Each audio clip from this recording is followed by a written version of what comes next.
Hello everyone, welcome back to the workshop. So today we are going to be making ourselves a pair of railroad spike tongs. Now, the start of these tongs is going to be fairly simple. Just like any other of my tong videos, I have already drawn out the reins. That is my preferred method of choice to take and make my tongs. And I've laid out the boss area to exactly 1 inch square or 25 mil square. These tongs are made from 1 inch wide by 1/4 inch thick material or 25 mil by 6 mil thick material, and then I've laid out my nibs appropriately. This just happens to be 50 mil or 2 inches long. So that's our starting lengths. The original length of this piece was 10 inches long or 250 mil long. I hope that'll make sense to everybody who may have having questions on that. So without further ado, let's get to making these. Now, you might be asking yourself, well, what's this going to look like? Is this video worth watching to the end? Well, I think it may be. This is the set of railroad spike tongs that we are going to be working with here. Sorry for the little stutter there. I was going to say bolt jaw. I've made a couple tong videos here recently. This is the type of tongs that we're going to be making. So these were a little test piece of tongs to figure out the method and the system that I was going to use and things. So there's a few rough points that I didn't like here, but they do the job like they're supposed to. So they hold the railroad spike like this in a cradle, and that stops it from being able to twist around on you in any direction. And this essentially just presses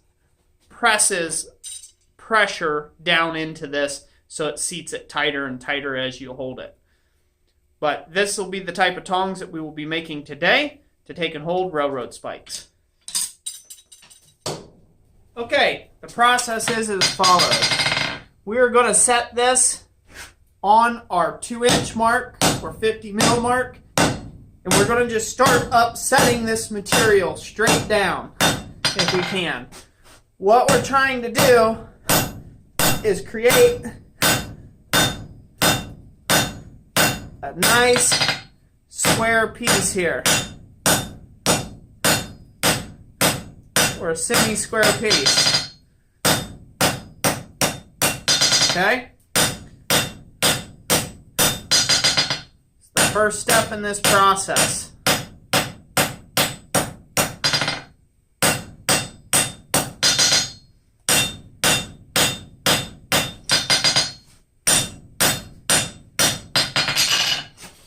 Alright, so there we are.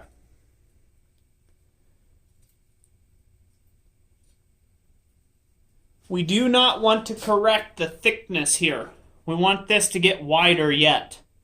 So we're just taking and forging out this little bit area here, but we want this to get wider yet. Here in a moment, we're going to go to the other side of the anvil, and we're going to start doing some back face hammer blows and try to upset some of this material a little bit to thicken this area. We want this area to get thicker. Okay, so while we're at it, I'm going to go ahead and do the other one the same way. Half on, half off blows at the 2 inch mark or 50 mil. And then we're just trying to upset this piece squarely.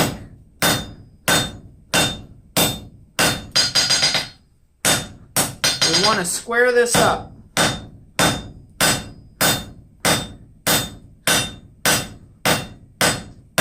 Maybe asking yourself, well, why square it up? Well, we want this essentially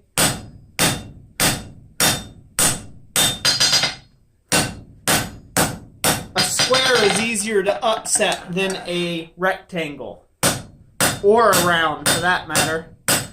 A square is a lot easier to upset. So, there we go. We got that there. We're going to upset this piece as well. This will be the top part of the jaw. The other one will be the bottom part of the jaw. Okay, so I've switched to a much lighter hammer.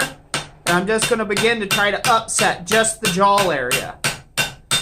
Now it's important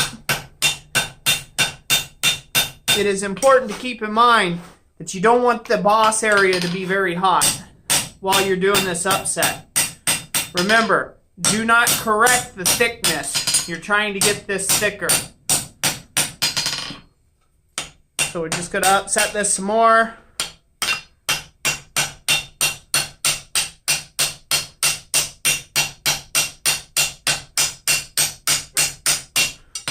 Give ourselves some extra mass here to work with. And we're going to continue on that path. We'll go ahead and bring out the other one as well.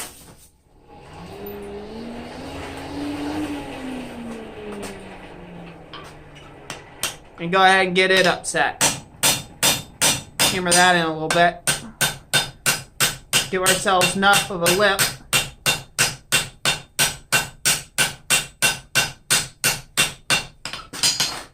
Straighten it up. I could switch to a heavier hammer at that point, but the lighter hammer does just fine. Once again, we're not trying to take and really forge this hard and heavy. We're just trying to upset the material back on itself so we can get a lot more thickness in there, which we're going to need. Okay, alternatively, if you do not have good sharp anvil edges, you can use your vise to do your upsetting. Now, upsetting in the vise can go a lot quicker if you got a vise that holds well. But you do still have to come over and straighten it out on the anvil from time to time. And once again, get it clamped up and continue to hammer.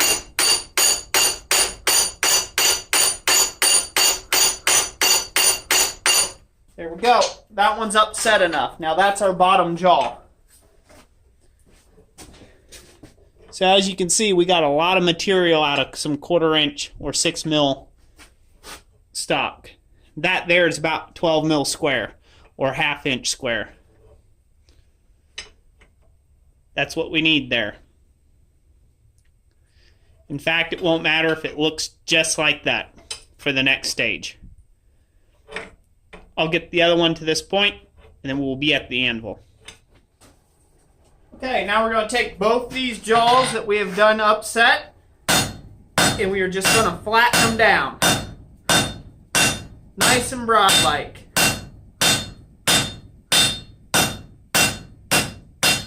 Where they're approximately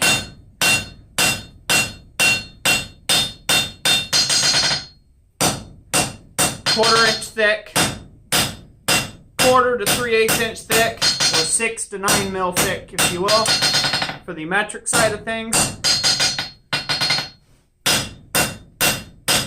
That's what we're wanting. Also, at this point, if you need a pair of just regular flat bit tongs, this is how we would make them as well. And you can spend all day dressing these up and straighten them and doing that or whatever you need to do. Get everything in line. Don't play with it too much, as we got a lot more forging in here to do. So there's our bottom jaw. We just do the same exact thing with the top jaw. Nothing special. Just flatten it down where it's 3/8 to 1/4 inch thick.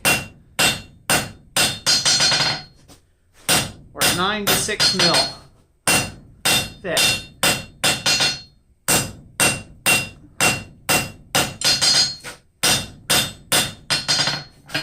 And that's what you should end up with.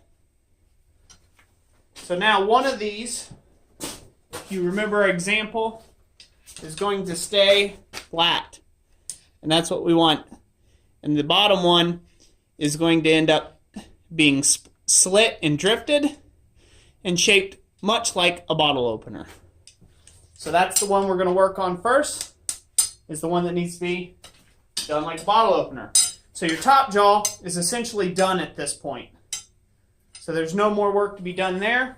Now we'll work on the bottom jaw, and I'll show you the steps for that. Okay, now you're going to set the jaw facing down on the edge of the anvil, And we're going to take a 3/4 inch. If you have it, go ahead and make it this a 1-inch slot punch. And we're just going to hammer straight down. You want this to have equal spacing around all sides of the depression that you're hammering. And I'll show you that here in a second. We'll go ahead and get this punch through. Take it to where it hits the anvil. You'll feel the difference in the punch. There we go. Had to take that punch back out of there. It was a little rough going, but that's all right. Set it up again. While it's cold, it's the easiest way to shear out the slug. When it's hot, it just likes to bend. Keep that in mind.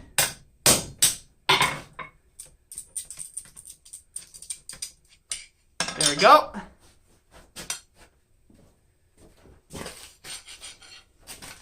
Okay, so as you can see here, I've got equal spacing, about 3/8 inch of a space around it, or 9 mils all the way around this opening here.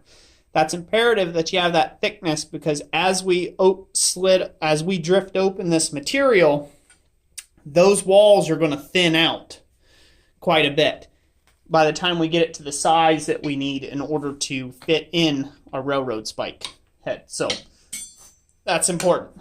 So next stage, now that we've got that cut out of there, we're going to go ahead and take a round punch, a 1/4 inch round punch or a 6 mil round punch, and we're going to go ahead and drift that open a little bigger.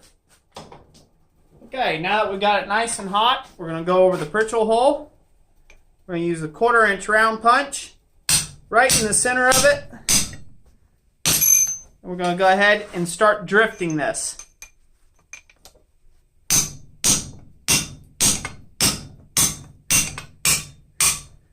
And we're going to drift it up. Now this is a 1/2 inch piece of coil spring, a 1/2 inch or a 12 mil piece of coil spring that my punch is made out of. So with that right there, we were able to use the punch all in one go as our drift, and now we're drifted out to a 1/2 inch hole there. That is not going to be large enough, so we are going to keep enlarging this hole with another progressively larger drift. Now this is a drift that I made out of stainless steel. I've got a video of it here on the channel. I'll try to put a link to it in the description down below in the description. But we're going to use this stainless steel drift here and drift out this hole a little bigger.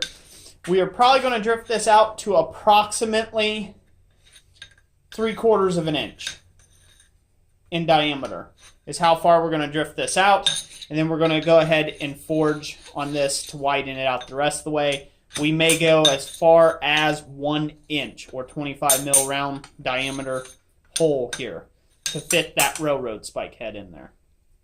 Just like you would do a bottle opener, essentially. Now, if you started with a longer slot punch, you wouldn't have to go through all these little progressive steps. It would go a little quicker if you had a longer slot punch, as it would open up and spread a lot quicker. So definitely a 1 inch long by about an 1/8 inch wide slot punch would be absolutely imperative. Okay, got this good and hot again, and I'm going to just continue drifting this. A little larger as I go.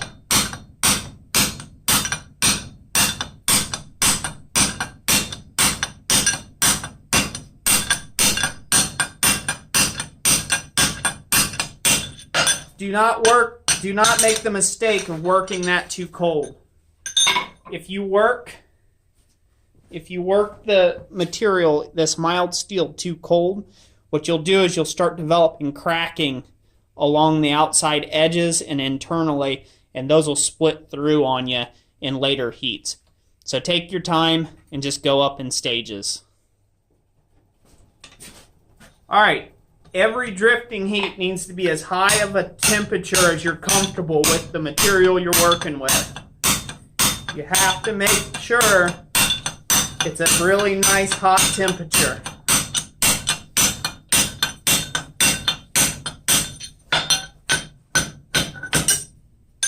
There we go.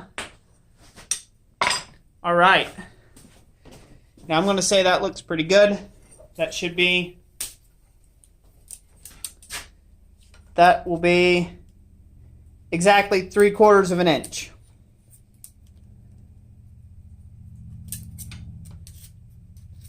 Or what I believe is 15 mil. Guys who do metric all the time, you guys can correct me if I'm wrong on that. Now is the time where I'm going to go ahead and take care of this fish mouthing you see on this outside edge. And we're going to thin this out a little bit so this way we can actually fit the head of our railroad spike in there. And we'll oval it after we get the thinning done so that way this will fit. Okay, once again, want this at a nice bright heat. We're just going to work that edge down. We go to the flat of the anvil. Hammer that up.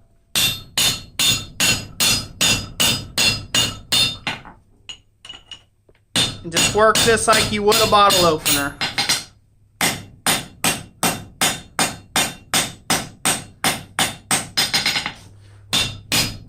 Take it a nice even look.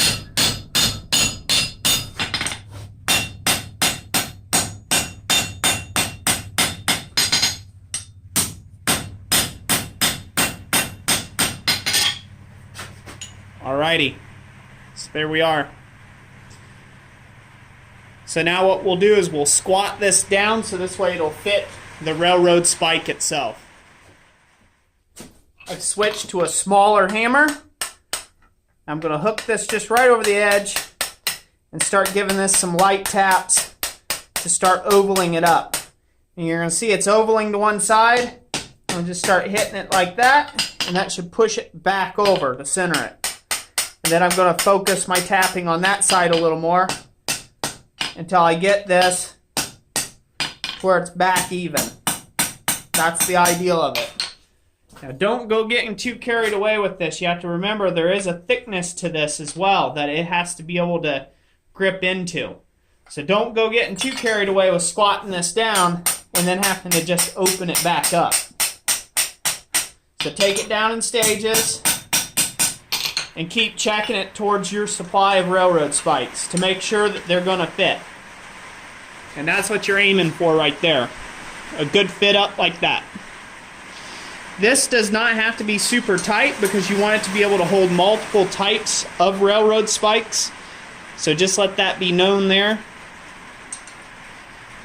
All it has to do is be able to cradle the head of that railroad spike. Okie doke, so this is the last part here. We're going to put in the offset. Now I've done this on all my other tong videos, so I won't show you the other one as well. But essentially all this is doing is defining the boss area a little better, where it starts and finishes at. This is not a needed step, but it makes the tongs look a little more professionally made.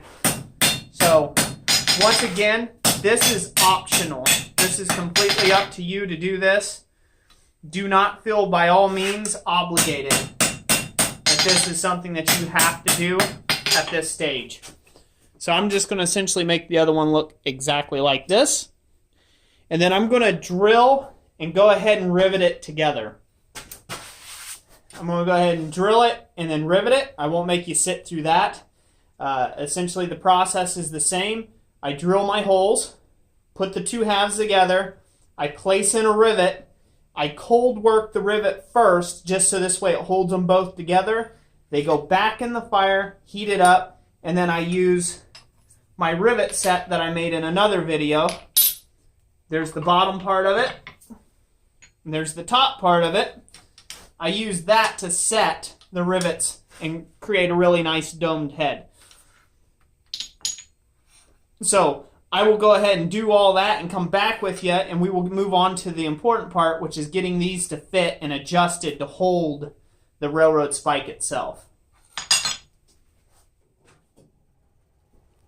Now we're at the final and most crucial step to make sure we align our jaws properly. Just little taps. Don't go crazy with this. Make sure everything's squared up the way we would want it to be. And then now we just put in our railroad spike. Gonna make sure that the tong can open wide enough for the railroad spike. Now you're gonna see that this has a little bit of an opening. We're gonna take it to this side. Make sure this loop is sitting on that edge of the anvil. Make sure our railroad spike is as square as we can get it. And then make that jaw bite down right across the railroad spike head, just like so. Now if you just give this a bit of a squeeze, you can adjust the reins. There's no need for a vise. At this point, you just adjust the reins to where they're about comfortable to hold, just by squeezing the head of the railroad spike. So make sure everything's lined up good. And now we're going to want to open it and make sure that this has free play still. Now at this heat, now you can brush it and it won't scale up on you again. And I'll go off camera and I will give this a good healthy dip in the oil tank just to go ahead and, you know, work that joint, so this way that joint doesn't tighten up on us. We don't want that joint to tighten up on us as these two pieces cool. So usually you would dip that in water and work the joint. I like dipping them in oil and working the joint. I find that it not only does it leave a much better finish on your tong and protect it from rusting, but it also kind of gives a little anti-seize action to the tong itself. So now you can hold a railroad spike and that's not coming out of there. Just like so. So I hope you all enjoyed this video. Thank you so much for your patience and sticking with me. This, on a scale of 1 to 10 as far as difficulty level, if you've already mastered the steps in my other tong videos of being able to draw out the reins and do the boss area and the riveting, really the only difficult part of these tongs is this portion right here on here. So I would give this probably a 6 out of a 10 as far as difficulty level. And the only reason for that being is once this is made, you have to watch to not burn this jaw up in the fire because this material is a lot thinner than the rest of the stock there. But other than that, you can tell that those hold up well. So anyways, that's it for today. I hope you enjoyed this video. If you're new to the channel, you may want to hit that subscribe button and the little notifications bell. I make new videos every day, twice a day, morning and in the evening. Thank you all for watching this video, and like I always say, God bless you, and we'll catch you on the next one.